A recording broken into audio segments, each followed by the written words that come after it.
Merci. À mon tour, je voudrais exprimer tout mon soutien, ma solidarité et mes condoléances attristées pour les familles des victimes de ce nouvel attentat aujourd'hui à Liège, qui touche bien sûr tous les Belges, mais qui nous touche tous les Européens. Et s'il reste beaucoup de batailles à mener, la bataille concernant les droits des victimes doit vraiment être au centre du système de justice pénale et de coopération en Europe.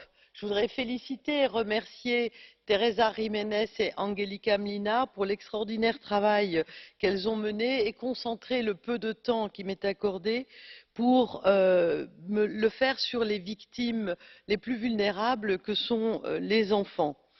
Dans l'intergroupe droits des enfants, nous nous battons pour faire au maximum pour les protéger dans tous les textes européens, car les rapports le montrent et ils le montrent tous les jours.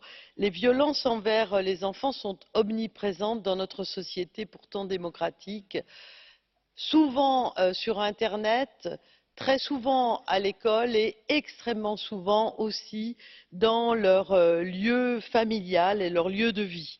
C'est pour cela que nous devons nous battre dans tous les États membres pour que les enfants aient accès à des mesures qui soient spécifiques, à des suivis particuliers, à un véritable système d'aide et, comme le disaient les collègues, une évaluation individuelle comme une nécessité, ainsi qu'une information compréhensible pour être vraiment un système d'accompagnement pour les enfants.